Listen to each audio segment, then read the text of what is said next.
darte las gracias, Señor, esta mañana, porque nos das la oportunidad, Señor, de abrir tu palabra para escucharte, Señor, hablar a nuestras vidas. Y Padre, oramos para que tu Espíritu Santo nos guíe, Señor, a entender tu palabra, a entender, Señor, quién es nuestro Señor Jesucristo, lo que Él representa, Señor, para cada uno de nosotros. Háblanos, Señor, enséñanos a través de tu palabra, te lo pedimos, en el nombre de Cristo Jesús. Amén. Amén. Estamos estudiando el Evangelio de Juan y vamos al verso número 6. Verso número 6, Juan capítulo 1, verso número 6. Este es el prólogo de Juan. Su prólogo termina en el verso número 18. Y el versículo más importante de toda esta sección es el verso número 14. Verso número 14. Este es el versículo más atacado en toda la Escritura a lo largo de toda la historia del hombre. Este versículo número 14 que veremos en algunas semanas.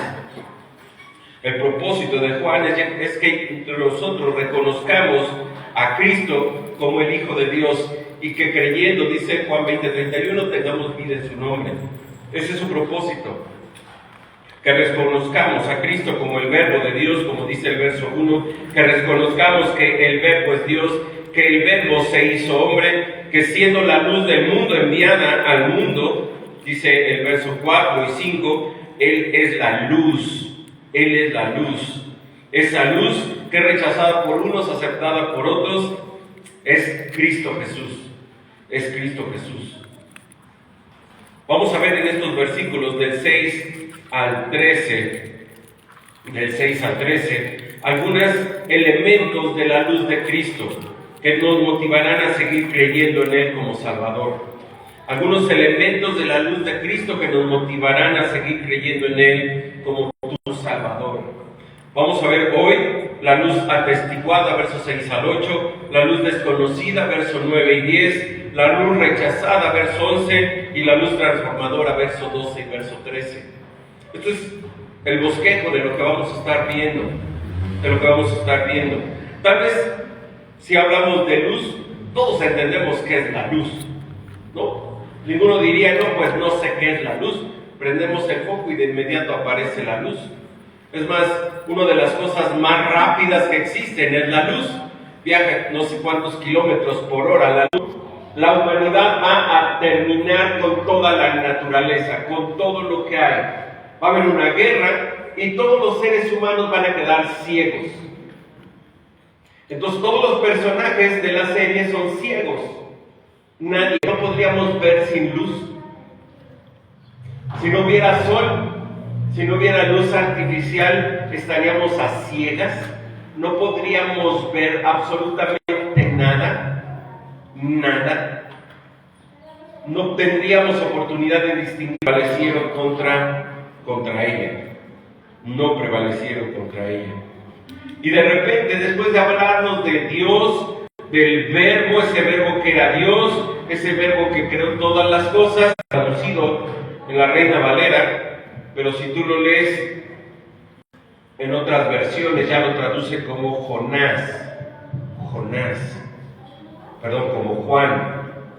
Juan el Bautista. Es Juan el Bautista. Cristo es Dios, Juan es un hombre, ahí dice un hombre. Cristo es creador de todo, Juan es criatura. Cristo es Dios, Juan es enviado por Dios. Es interesante, ¿no? Cristo es la luz verdadera, Juan vino a dar testimonio de la luz. Cristo creció y Juan decreció, dice ahí el capítulo 3:30. Es necesario que Él crezca, dice Juan, y yo mengue. Hubo un hombre. Literalmente dice, llegó a ser o llegó a haber.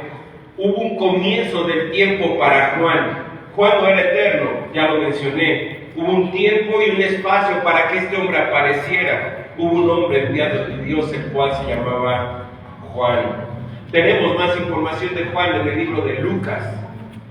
En el libro de Lucas, el evangelista Lucas nos habla de cómo un ángel vino a Zacarías, el padre de Juan, en el templo, se le aparece y le dice que va a tener un hijo. Y que ese hijo se va a llamar Juan. Y luego nos dice que Elizabeth, esposa de Zacarías, era estéril. y que concibió en su momento, y que Elizabeth era pariente de María, la madre del Señor Jesús. No dice qué pariente, solo dice pariente. Eran familiares. Se llevaban entre Jesús y Juan el Bautista 6 meses de gestación. Ambas, cuando se reúnen ahí en Lucas 1, en los vientres de ambas estaban sus bebés. En Elizabeth Juan y en María estaba Jesús. Juan era o es un hombre muy importante. Un hombre, dice el versículo, enviado de Dios o enviado por Dios. Esta es una expresión que encontramos en toda la Biblia, en el Antiguo y en el Nuevo Testamento. Se usa en el Evangelio para hablar de todos los siervos de Dios y especialmente para referirse a Jesús. Aquí se usa en relación con Juan el Bautista, indicando que goza este hombre de una misión, un encargo especial de parte de Dios. Dios lo envió. Y esto es importante, porque lo más importante de Juan es que su ministerio es un ministerio profético de parte de Dios. El Antiguo Testamento termina con Malaquías. Y si tú quieres leer los últimos 2 versículos, no lo vamos a hacer ahorita, los últimos 2 versículos de Malaquías, te darás cuenta que Malaquías habla de que va a venir Elías a preparar el camino para el Mesías.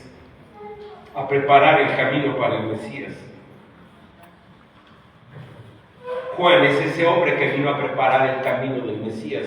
El silencio que hubo entre el Antiguo y el Nuevo Testamento, que son cerca de 400 años, se rompió con la aparición del ángel en el templo y con el nacimiento de Juan, porque Juan se convirtió en el profeta enviado por Dios. Jesús dijo de Juan, allá en Lucas 7:28, anótalo si estás anotando. Jesús dijo de Juan, imagínate lo que significa que Jesús dijera esto.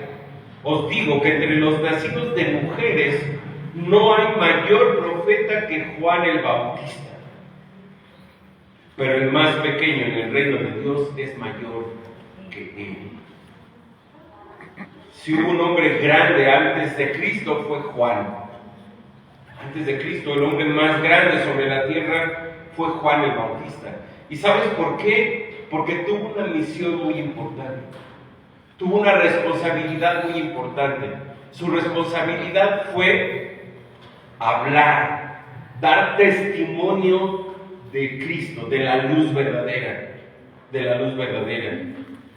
Dice el verso 7, refiriéndose a Juan, vino por testimonio para que diese testimonio de la luz, a fin de que todos creyesen por él.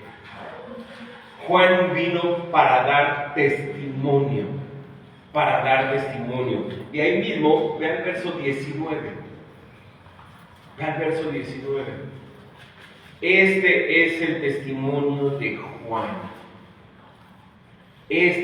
testimonio de Juan. Le preguntaron, ¿tú quién eres? Verso 20, confesó y no negó, sino confesó, yo no soy el Cristo. ¿Quién eres tú? ¿Qué pues? ¿Eres Elías? No soy. ¿Eres profeta? No. Entonces, pues, ¿quién eres? ¿Qué dices de ti mismo? Verso 23 dijo, yo soy la voz de uno que clama en el desierto, enderezad el camino del Señor, como dijo el profeta Isaías. Esta profecía está ahí en Isaías capítulo número 40. Isaías profetiza que va a venir un profeta a allanar el camino para la llegada de ¿quién? Del Mesías. Él no es el Cristo, pero Él viene a preparar el camino para el Mesías. En aquellos tiempos, lo mismo que pasa hoy. Exactamente igual que pasa hoy.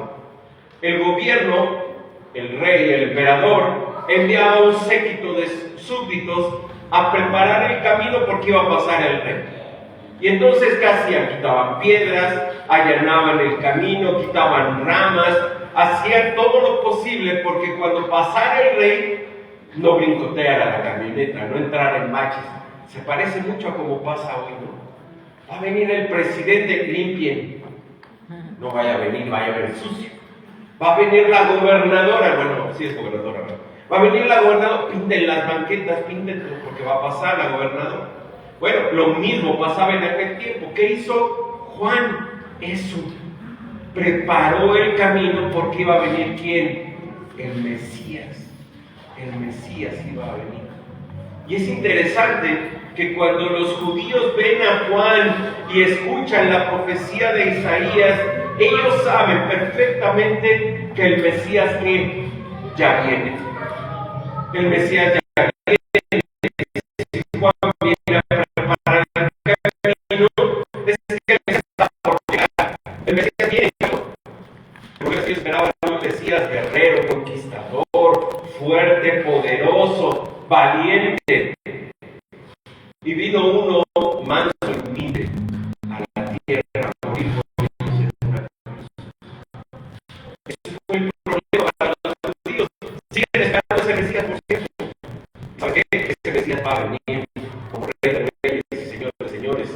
Pero ya vino y Juan preparó el camino. Y dice Pablo, allá en Hechos 13, luego lo lees con calma, en Hechos 13 dice Juan, Pablo, que el problema es que Israel, sabiendo que él preparó el camino del Señor, cuando vino el Señor, ¿qué hicieron con él? Lo enviaron a la cruz, lo mataron. Pero vino un hombre enviado de Dios, el cual se llama Juan, que vino para dar testimonio.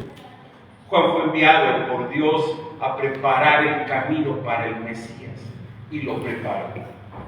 Y lo cumplió.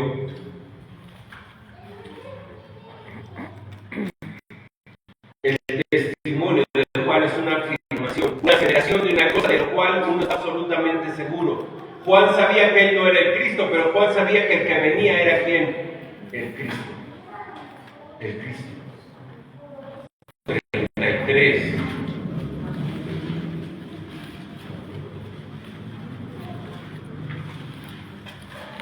Juan 5:33, vosotros enviasteis mensajeros a Juan, y él dio su palabra morando en vosotros, porque a quien él envió vosotros no creéis. Escudriñad las Escrituras, porque a vosotros os parece que en ellas tenéis la vida eterna, pero ellas, las Escrituras, son las que dan testimonio de mí. Pero Juan vino para dar testimonio de la luz, acerca de la luz. La luz es Cristo, la luz es el Verbo, el Hijo de Dios. Y ahora Juan dice que él viene a dar testimonio de la luz. Y escucha el propósito, verso número 7, regresamos al capítulo 1, verso 7, a fin de que todos creyesen por él. El objetivo de Juan el Bautista no es que lo vieran a él, sino que vieran a Cristo. Y todos creyesen en Cristo.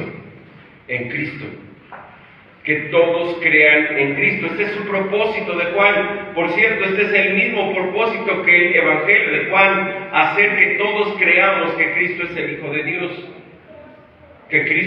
de Dios. Ahora, es interesante este versículo, porque cuando dice todos creyesen, no significa que todos van a ser salvos, sino que todos van a escuchar, todos van a poder ser tener testimonio, saber que Cristo vino al mundo. Todos, pero todos está relacionado con el creyese. Es por medio de Él, de Cristo, que todos aquellos que crean tengan vida eterna. Todos crean y tengan vida eterna. Este verbo creer en Juan casi siempre está en un tipo de verbo en griego que apunta a una acción definitiva de fe, pero en presente. Esto significa que debemos de creer hoy y creer mañana y creer pasado mañana y creer todos los días de nuestra vida ¿en quién? En Cristo. No es que un día yo creí en Cristo y me salvó. ¡Qué bueno! Pero ese creer debe de ser confirmado todos los días. Y todos los días tú debes de creer en Cristo. Esto requiere un conocimiento de los hechos básicos de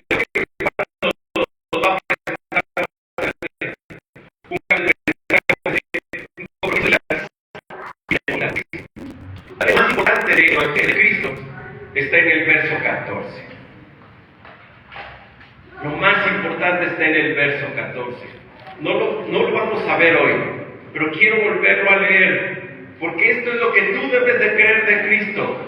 Aquel verbo fue hecho carne.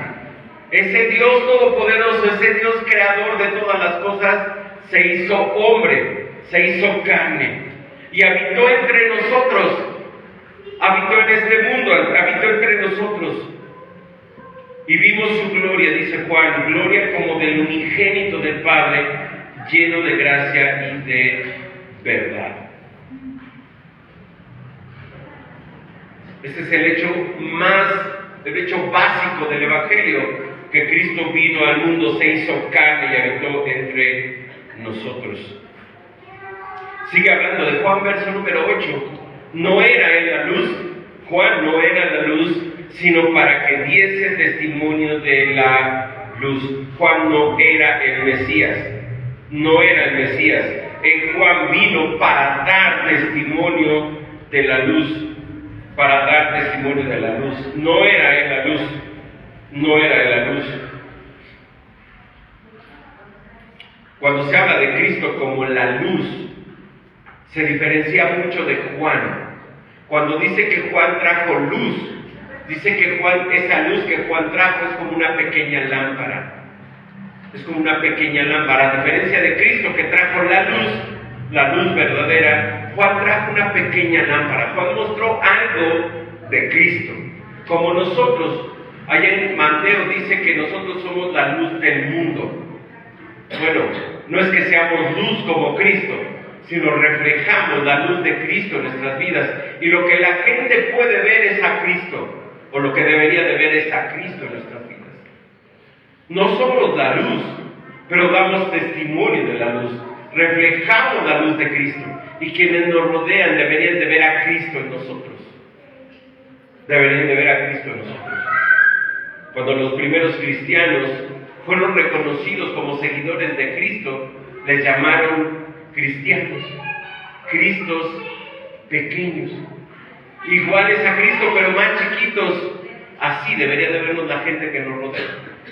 Yo te pregunto, la gente que te conoce, con la que trabajas, con la que convives todos los días, ¿sabe que eres cristiano? Dice, él es cristiano, con él no podemos hacer tranza. Él es cristiano, con él no podemos copiar. A él es cristiano, no lo invites a faltar a clase. Él es cristiano, él es honrado. Él no se va a meter en un negocio ilícito. Ella es cristiana, no le hables de chismes porque ella no va a escuchar. Ella es cristiana, es una mujer honesta, es una mujer fiel a su marido. ¿Te reconocen? ¿Te reconocen como cristiano? ¿Quién te rodea? Juan no era la luz. La intención de Juan el Bautista era que todos aquellos que oyesen su testimonio abrazaran a Cristo por medio de la fe. Y esa debería de ser también nuestro objetivo.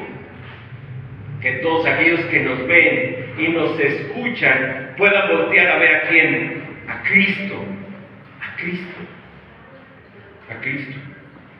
Cristo es la luz, Juan el Bautista es una pequeña lámpara, una pequeña lámpara.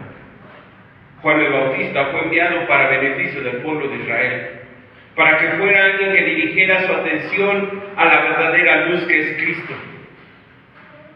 para que la gente que estuviera en pecado que se encontraba en tinieblas, entendiera que necesitaba la luz que Cristo iba a traer.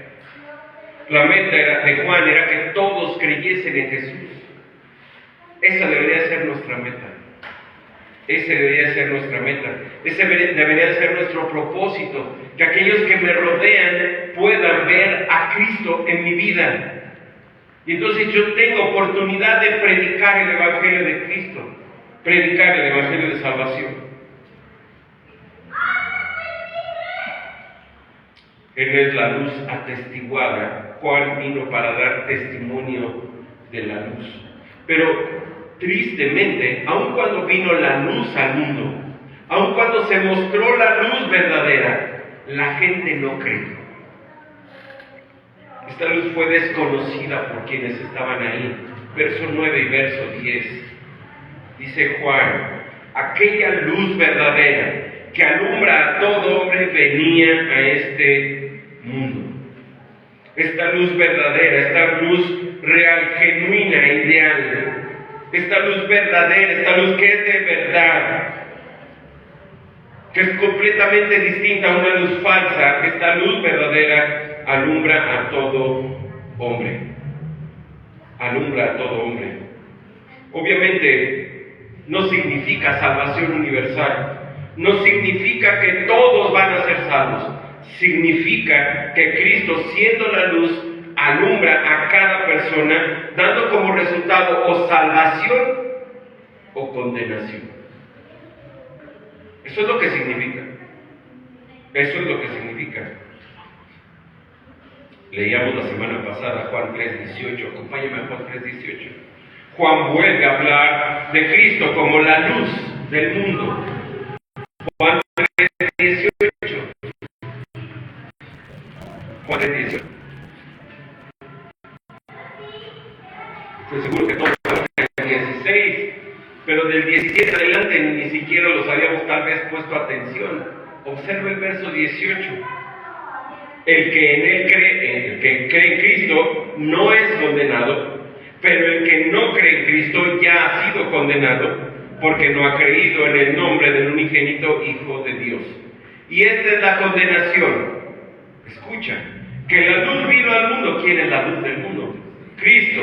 Que Cristo vino al mundo y los hombres amaron más las tinieblas que a Jesús, porque sus obras eran malas. La gente se condena no porque Dios los haya elegido para condenación. La gente se condena debido a su pecado. Su pecado es lo que los condena al infierno eterno. Eso es lo que los condena.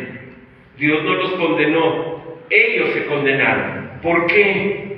Porque rechazaron la luz, rechazaron a Cristo, no quisieron creer en Cristo, lo dejaron de lado, dijeron: no nos importas, queríamos otro tipo de Salvador, tú no nos interesas, no nos interesas.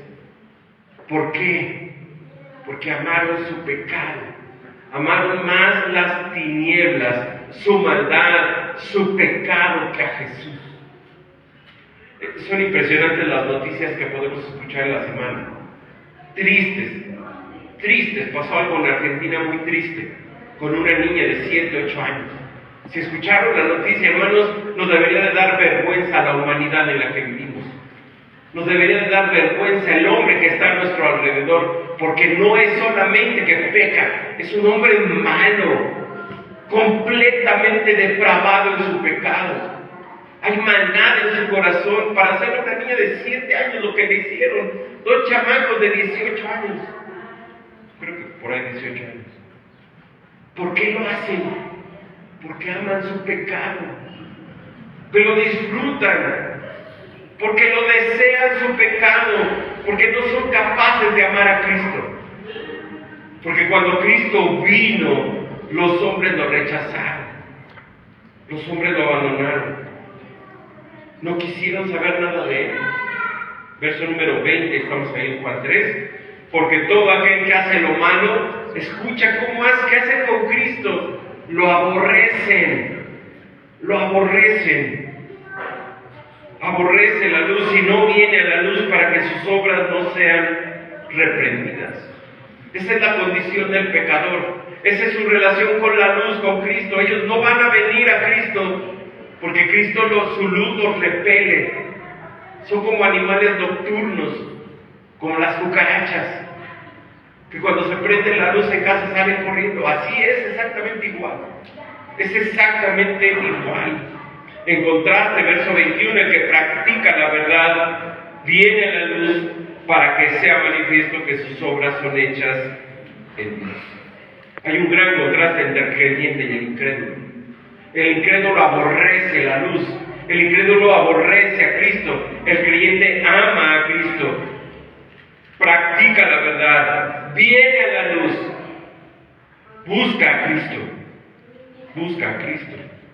Sin embargo, Cristo vino al mundo, dice Juan 1, y el verso 11 dice, a los suyos vino y los suyos no le recibieron. Qué triste situación.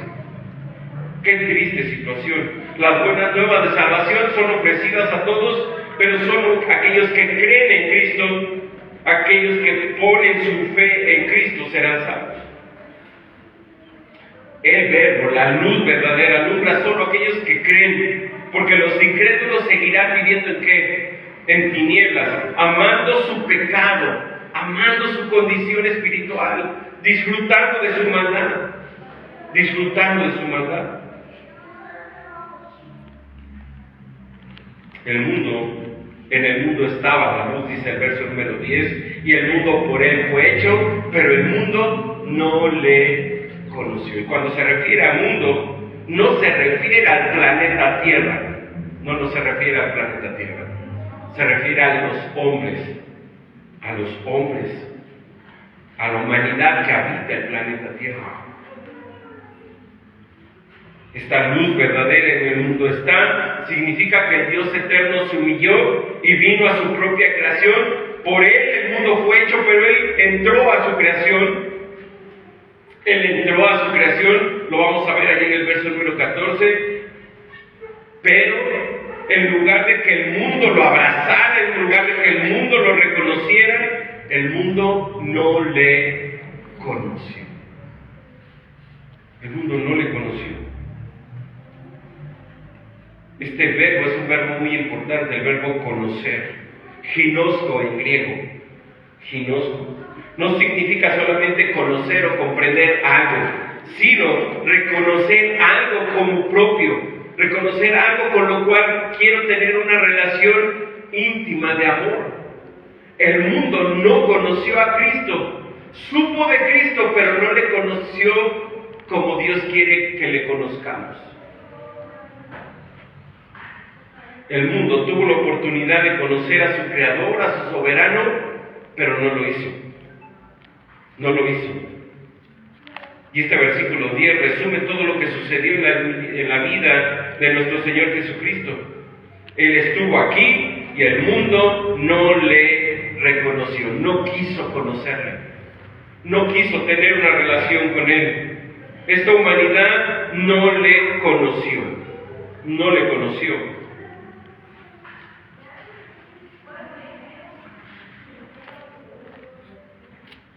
No les faltó conocimiento, les faltó tener una relación con Él. Y eso es lo que le falta a los incrédulos. Los incrédulos conocen muchas cosas de Jesús, pero no tienen una relación con Cristo. No le conocen con el verbo ginosco, con este verbo en la Biblia.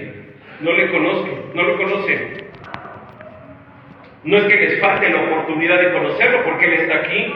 No es que les falte conocimiento intelectual para comprender que Él está aquí. Simplemente se han vuelto rebeldes y no quieren reconocer a su Creador. No quieren reconocer al Creador.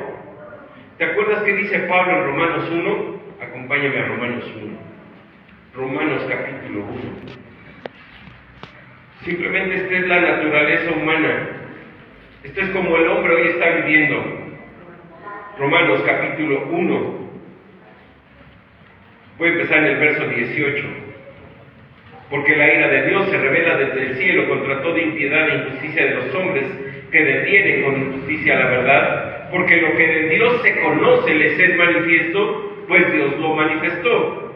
Porque las cosas invisibles de Dios, de Él, su eterno poder y deidad se hacen claramente visibles desde la creación del mundo, siendo entendidas por medio de las cosas hechas, de modo que el hombre no tiene excusa. En otras palabras, el hombre, el incrédulo, puede reconocer que hay un Dios. Eso dice el verso 20, que hay un Dios con gran poder. Verso número 20. El problema es que el mundo no quiere reconocer a Dios. No quiere. Verso 21. Pues habiendo conocido a Dios, no le glorificaron como a Dios, ni le dieron gracias, sino que se envanecieron en sus razonamientos y su necio corazón fue entenebrecido. Porque los sensatos se dieron necios. Y escucha, verso 23, cambiaron la gloria de Dios incorruptible en semejanza de imagen de hombre corruptible, de aves, cuadrúpedos y de reptiles. ¿Qué hizo el incrédulo? Sustituyó a Dios. Cambió a Dios y en lugar de adorar al Creador, adoraron la creación de Dios. Adoraron a la creación de Dios. No le faltó conocimiento, le faltó reconocer a Dios en su creación. Este fue el problema. La luz verdadera vino al mundo, en el mundo estaba, el mundo por él fue hecho, pero el mundo no le conoció. No le conoció. No le conoció.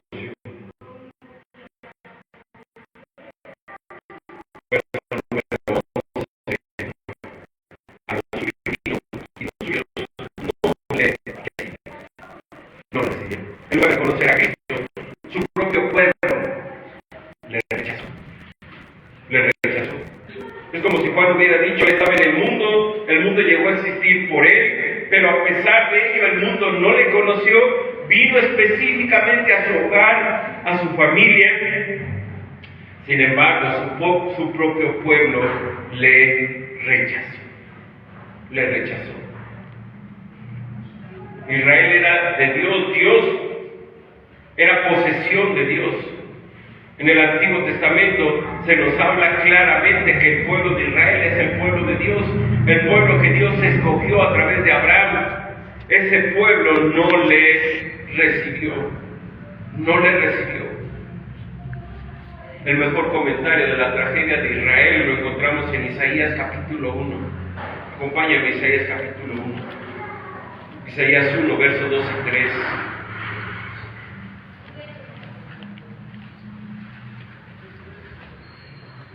Esto es lo que dice Dios respecto a Israel.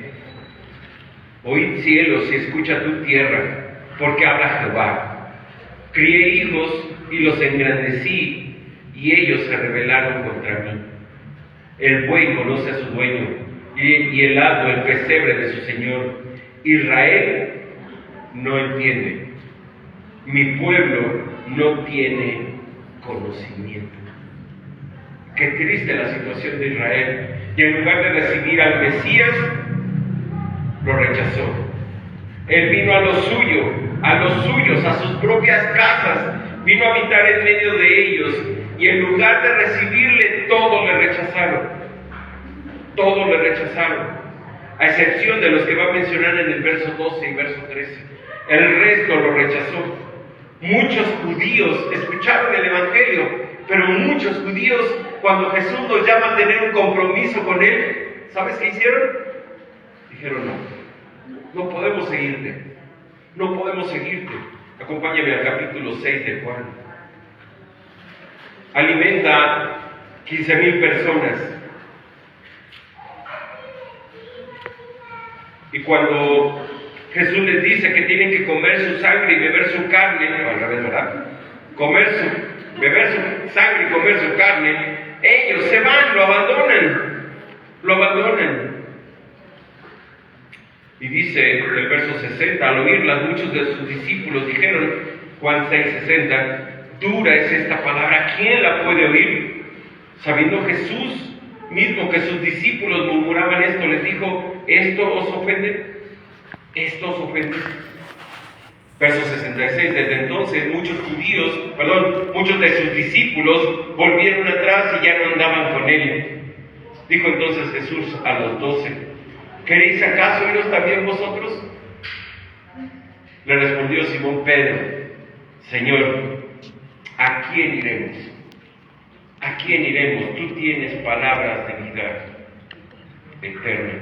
Y nosotros hemos creído y conocemos que tú eres el Cristo, el Hijo de Dios viviente. Los suyos le rechazaron. Su pueblo le rechazó, su familia, su propia madre y sus hermanos lo rechazaron al principio.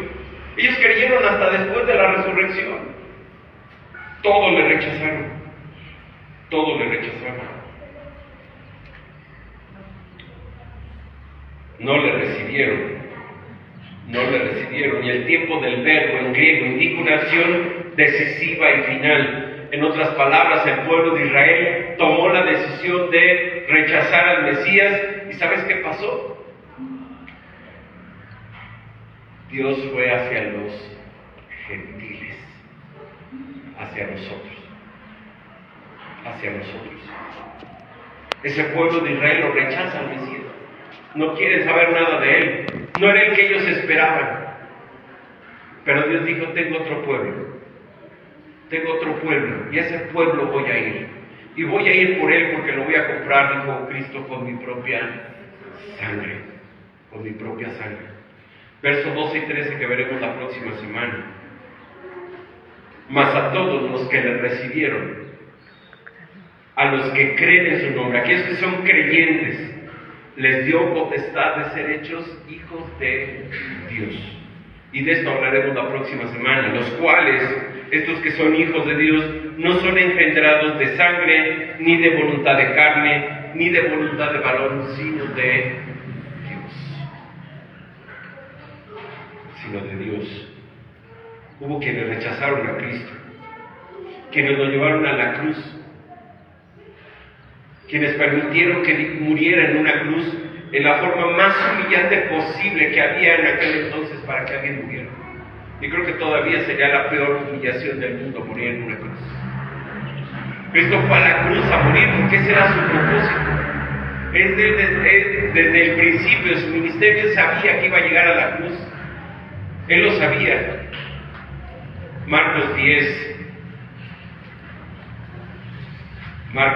45 dice, porque el Hijo del Hombre no vino para ser servido, sino para servir y para dar su vida. Para dar su vida.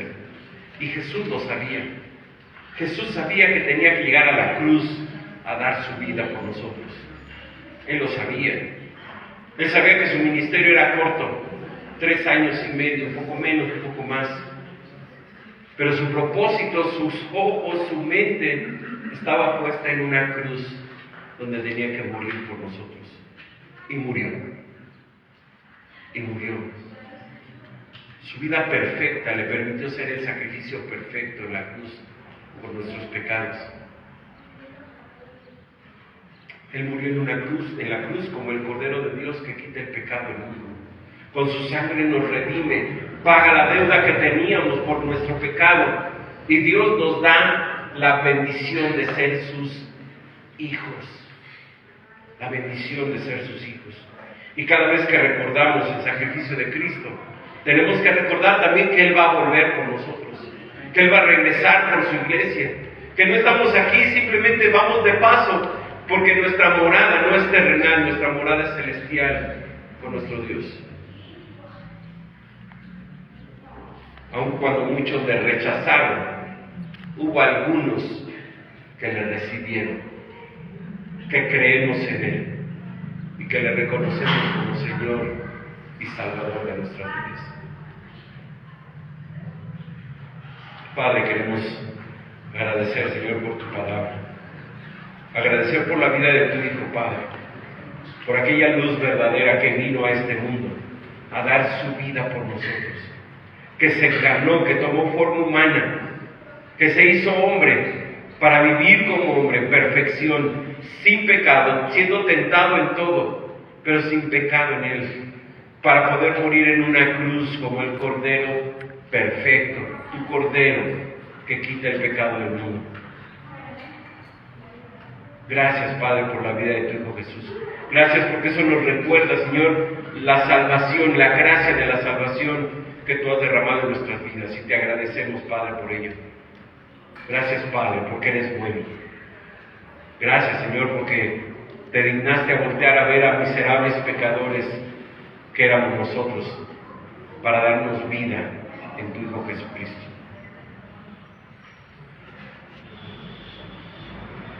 Padre, que nunca olvidemos lo que significa el sacrificio de Cristo. Que nunca olvidemos, Señor, lo que significa que Él haya muerto por nosotros en la cruz. Que Él haya derramado, Señor, su vida por amor a nosotros. Que no olvidemos, Señor, nunca lo que eso significa.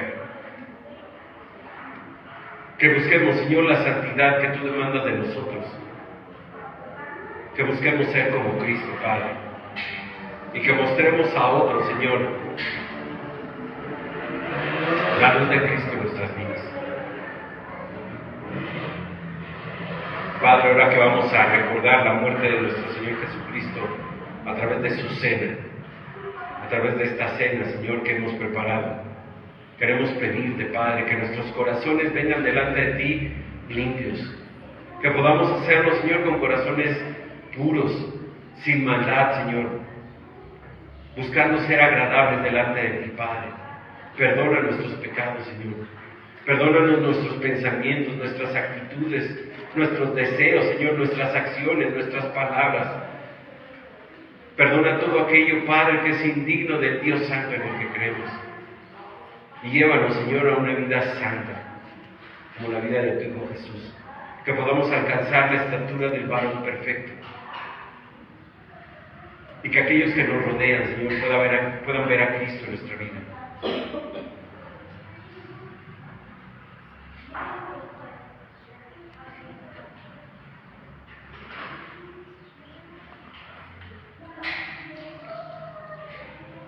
Mi hermano, si vas a participar de la cena, te invito a ponerte en pie para participar de la cena del Señor. Y quiero pedirles nada más que pasemos por la orilla para regresar por el centro y no hacernos bolas aquí. Por la orilla y regresamos por el centro para participar de la cena del Señor.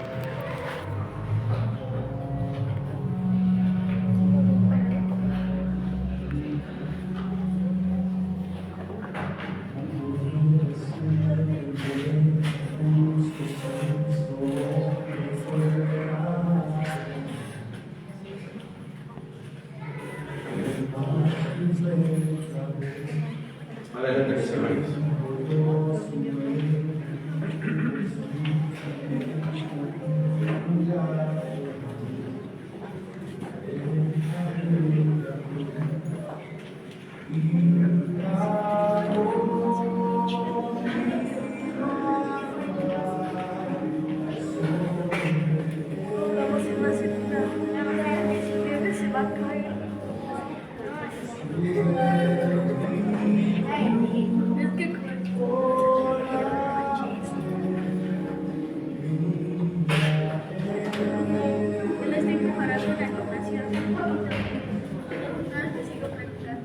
Amen.